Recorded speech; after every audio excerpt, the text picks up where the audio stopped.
Alright, enough small talk. Here is the Midnight Hunt box that I said I was going to do. So, Meathook Massacre, obviously, that's the big draw. But there's a lot of good stuff. A lot of good stuff that's at the very least $1 to a few dollars. Malevolent Hermit. There's a Teferi that's not the best Teferi ever, but not bad. A few bucks worth. So, and I got the set booster, so the ones with the list cards in there. So, and it's got a good land cycle too. The dual lands that can come into play tapped. Once I figure out how to open these things. Here, any minute. There we go. Okay.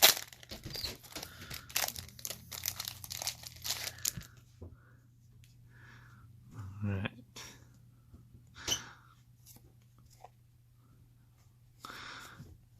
It's pretty, and the pretty lands. Okay. Consider, actually, good thing I saw this card, one of these cards first. So for a common, this is pretty good. This is almost $1. So one of the hits you wouldn't expect. All right, Old Stick Fingers. I haven't caught the value of this one. We already got a foily. Wait, yeah, foily. When you cast a spell, reveal cards from the top of your library until you reveal X creature cards. Put all creature cards revealed this way into your graveyard, then put the rest on the bottom of your library in a random order. And then power and toughness are each equal to the number of creature cards in your graveyard.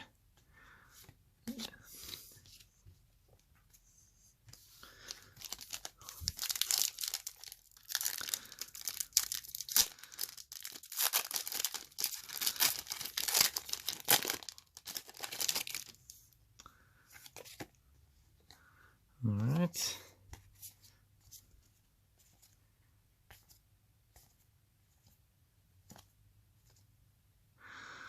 Lind, Cheerful Tormentor. Oh, this is a what is that, Commander, I think? So that's Grixis. 2/4 Death Touch, Human Warlock. Whenever curse is put into your graveyard from the battlefield, return to the battlefield attached to you at the beginning of the next instep. At the beginning of your upkeep, you may attach a curse attached to you to one of your opponents. If you do, draw 2 cards. Ooh. Sounds kind of nice. I think I actually looked at that one the other day. Siphon Insight, not a big pull. Yeah, not gonna bother going that one. Ooh, Animate Dead. That's a list card. That little thing at the bottom. Nice. Right.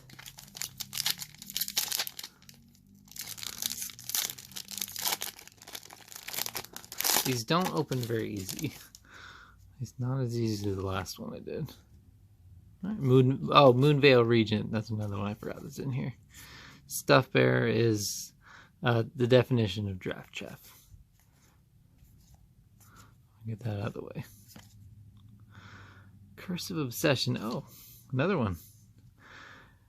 Enchant player at the beginning of enchanted player's draw step. That player draws 2 additional cards. At the beginning of enchanted player's in step, that player discards their hand. Man. Right. Identity. Oh, take a signature blue.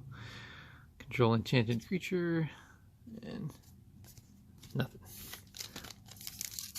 So last time I checked, Meathook Massacre was sitting a little over $30, I believe. 30 to 35, depending on, obviously who you're buying it from.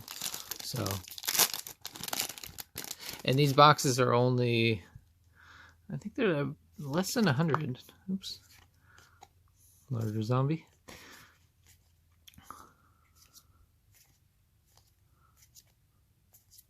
Less than 100 even with tax, I should say. Slaughter Specialist. When enters the battlefield, each opponent creates a 1/1 white human creature token. When a creature an opponent control dies, put a +1/+1 counter. Slaughter Specialist. Nice art too. This is another list card. Create a 0/3 blue crab creature token and investigate. Those crab tribal decks. Which pretty sure are not a thing.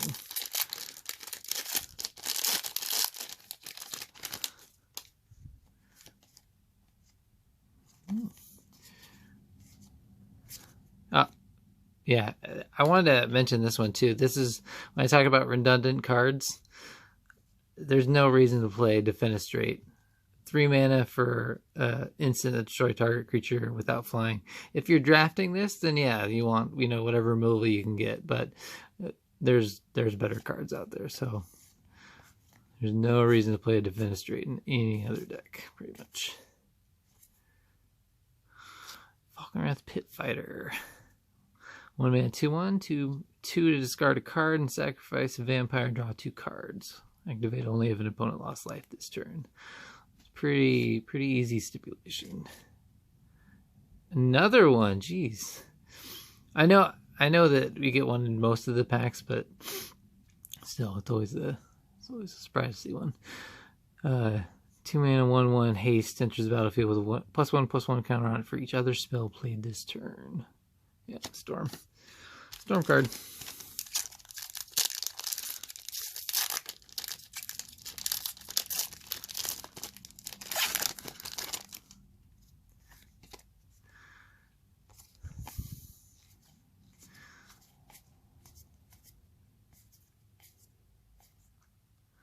Sigarda, Champion of Light. I pulled this one before. First Mythic.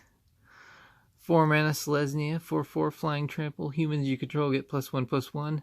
I don't really know about the Coven thing. I haven't really played around with that too much. And it attacks you if you control 3 or more creatures with different powers, and that powers, not these powers.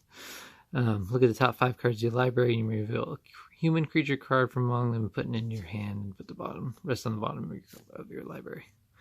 Double mythic. I mean, double rare, I should say.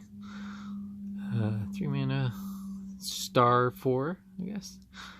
Vigilance, Adeline, Resplendent Cathos, powers equal to the number of creatures you control. Whenever you attack, for each opponent, create a 1/1 white human creature token that's tapped and attacking that player or planeswalker they control. So better in a multiplayer game. Ooze.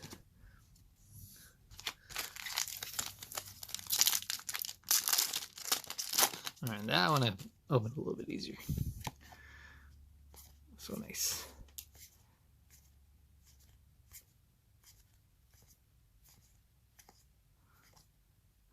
Smoldering Egg. Oops. Alright. 2 mana, 0/4 defender. When you recast an instant or sorcery spell, put a number of ember counters on Smoldering Egg equal to the amount of mana spent to cast that spell. Then if it has 7 or more ember counters on it, remove them and transform it. We got Ashmouth Dragon. When you cast an instant or sorcery spell, Ashmouth Dragon deals 2 damage to any target. Nice.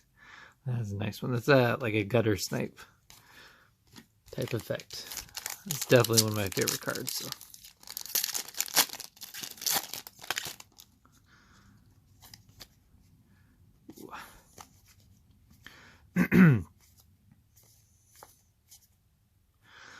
Visions of Dread, another one.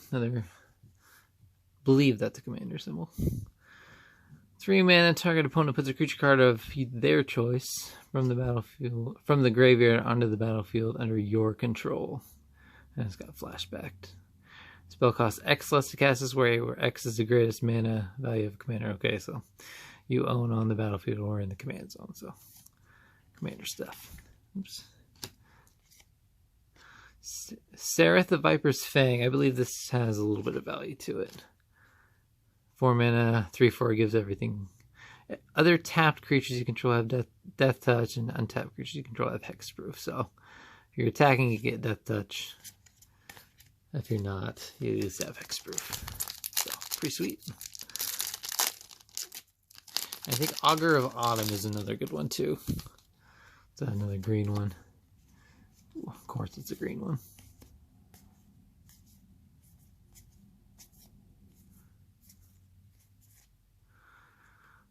Graveyard Trespasser. Ward, discard a card. Enters the battlefield or attacks, exile up to one target creature card from a graveyard. One target card from a graveyard. If a creature card was exiled this way, each opponent loses 1 life and you gain 1 life. And it has Daybound. A lot of complaints about the Daybound thing. It didn't mesh well with the old werewolf cards. Ward, discard a card when it enters the battlefield or attacks, exile up to 2 target cards from graveyards. For each creature card exiled this way, each opponent loses 1 life and you gain 1 life. So those little one damages add up. I put this into slightly nicer piles this time too, so that this is about a third of the way through.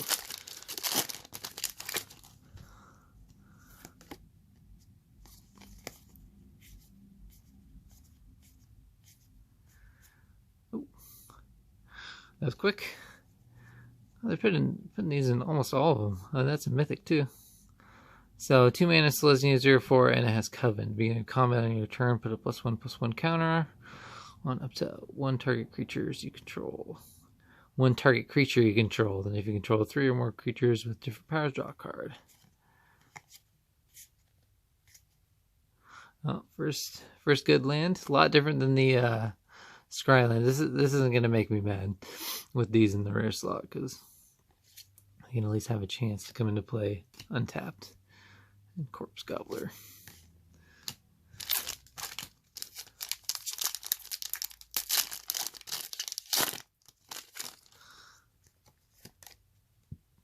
Oops, Garda. Love that. Love Thermal Alchemist. Another one of my favorites.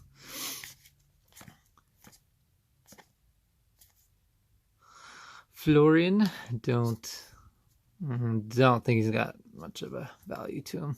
A little bit, not much.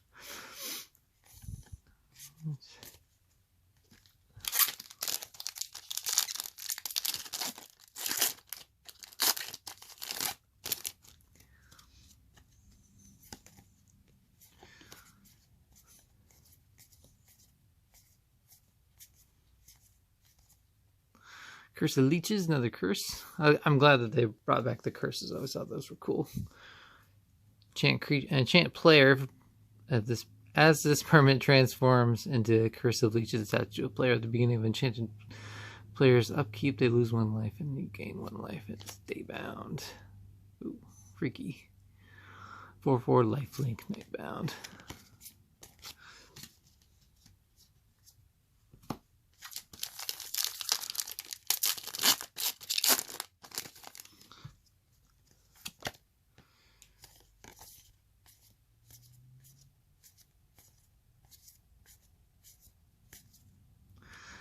Pithing Needle. I was kind of hoping for this one too. Never owned a copy of Pithing Needle before. Not the best in draft, but good in a lot of other stuff. 1 mana. Enters the battlefield, choose a card name. Activated abilities of sources with a chosen name can't be activated unless they're mana abilities. That's shut down stuff. And a list. Lord of the Undead. 3 mana, 2/2. All zombies get +1/+1. In the back when they put Lord on the cards. So, nice.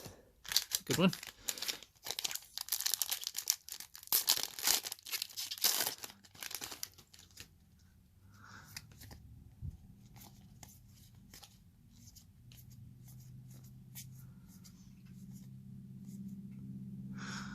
Ooh, another good one. Another dual land. That's a green-white. I should do like I did yesterday and hope I don't get a Meathook Massacre in this pack. Try to reverse jinx myself. I can't stand that art. So creepy. Nope. Well, no, that's another commander card. The Ruin and Kukar's Harvest. So, green-black, create X, 2/2 black zombie creature tokens with Decayed, and where X is half the number of creature cards in your graveyard. Rounded up, and it's got a flashback. I think I own a copy of that already. I haven't bought a bundle box or a booster box. I just bought loose packs of Midnight Hunt so far. So, a lot more of Crimson Vow. But I think I lean towards this one over Crimson Vow a little bit, even though I know a lot of people say Crimson Vow is a little bit more powerful. Curse of Silence, another one that's not really good in draft, but better in a constructed deck. Champ player, nice white hate bear. Enters the battlefield, choose a card name, and spells with a chosen name. Champ player costs 2 more to cast. And when champ player casts a spell with a chosen name, you may sacrifice Curse of Silence if you do draw a card. So, pretty nice in the right deck. Just don't bother drafting it, basically. Alright, I think we're about halfway through now. Nice and shiny. Not sure if you can tell, the light is not the best over here. Oh, Spectral Adversary. That's another one. Every color has an adversary. I think I have a couple of the black ones. Or I thought I had 2, but I might only have 1. So anyway, 2 mana, 2/1, Flash. I love Flash. Flying, the creature type, or the ability type. When it enters the battlefield, you may pay 2 mana any number of times. When you pay this cost 1 or more times, put that many +1/+1 counters on Spectral Adversary. And after that, many other target artifacts, creatures, and or enchantments phase out. Brought back phasing in a good way. Blade Ran, one of my favorites.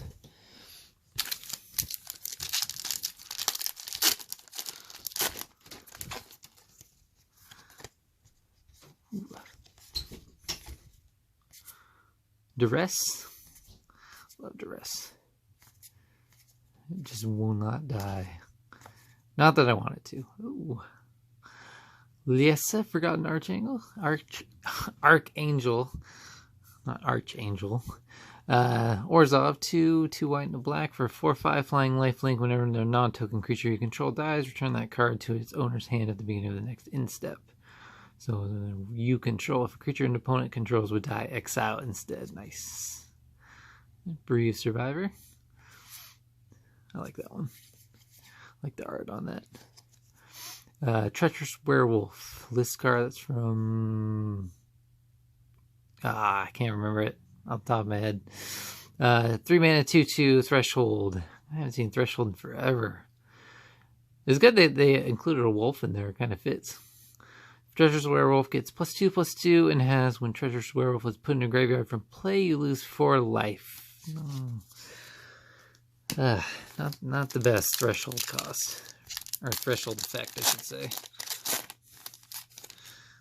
Right.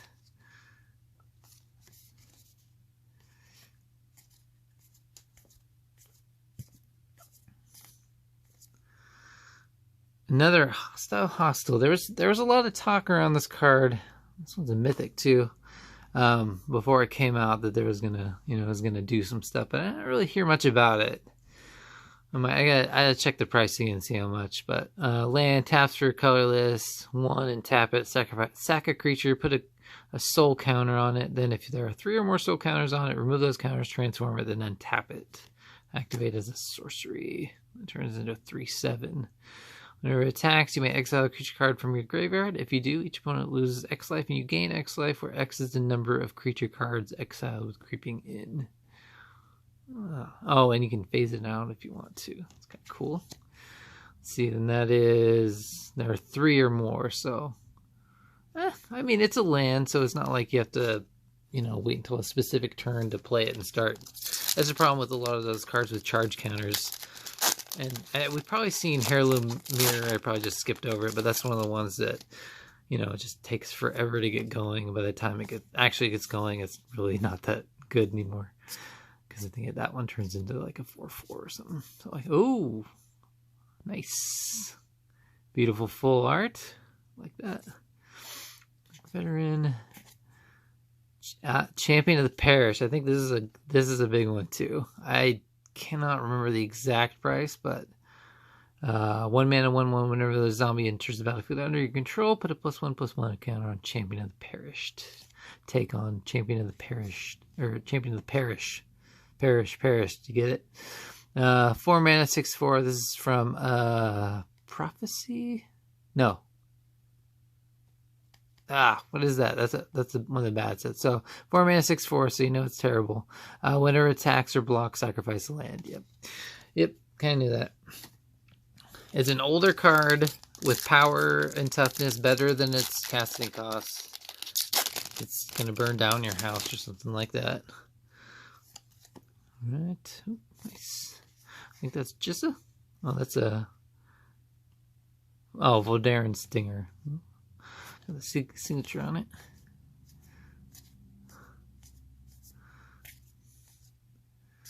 And I'm not even going to try to say that.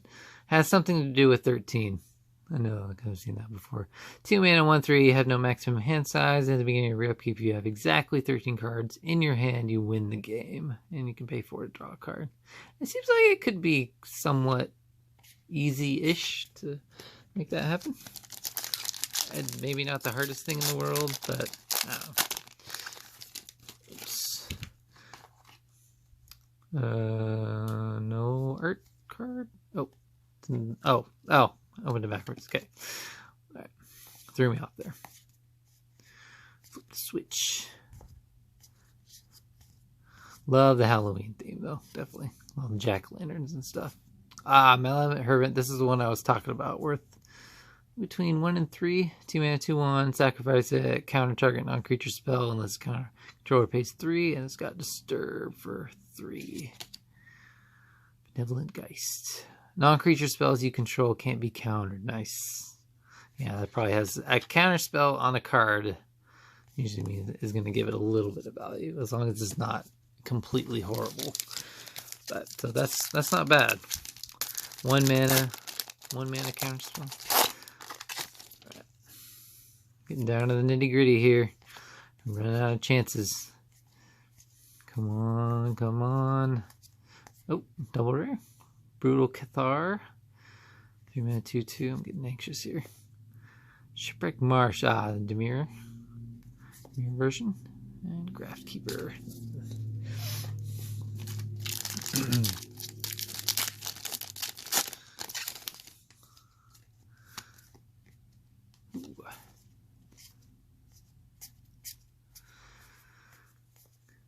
Come on, Baker's the Horde.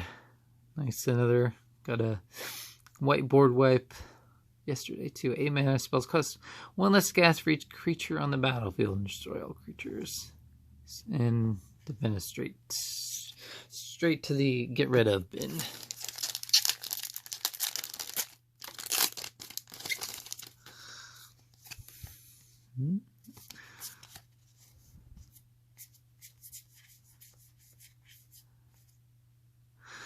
Galvanic Iteration. I think this one made a little bit of moves in Standard, if I remember.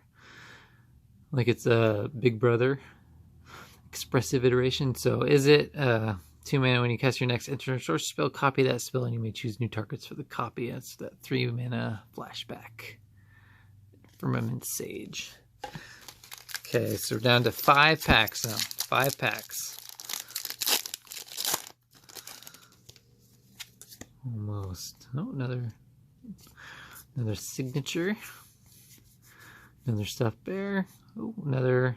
Nope. Oh, Liesa black and white art. That's the Heirloom Mare I was talking about. Pit 1, pay 1 life, discard a card, draw a card, mill a card, then put a ritual counter on it. Then if it has 3 or more, you're playing this, turn 2, and then it turns into a. Doesn't matter. Lord of the Forsaken Mythic. But no, it turns into a, that's good, but 4/4. But so by the time you get it out, it's, it's a 4/4 flyer, and it's nothing special anymore. Lord of the Forsaken, another Mythic, 6 mana, flying, trample, sack a creature for 1 mana, target player mills 3 cards, and you pay 1 life and add a colorless, spend this mana only, cast cards from your graveyard. Pretty sweet. Always like the demons. I think that's my favorite. Demons are my favorite creature type, but they're definitely hit or miss. Really good or really bad. Agrabah's a good one. That's up there. I think $5, $10. It's up there a little bit, but yeah, 3 mana, 2/3. You may look at the top card of your library anytime. You may pay lands from the top of your library. That's probably what pumps up the value. And as long as you control 3 or more creatures with different powers, you may cast creature spells from the top of your library. So, all right, those sort of abilities, pretty good way to spot or to tell a card's value. So, all right, 3 left.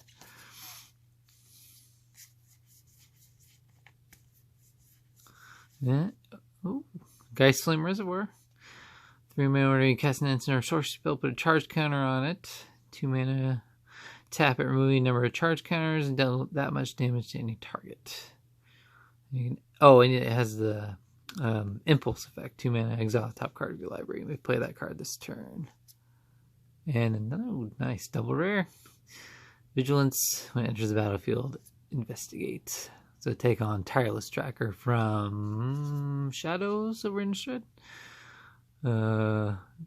Ixalan, 3 mana, 2/1, first strike. When it enters the battlefield, explores.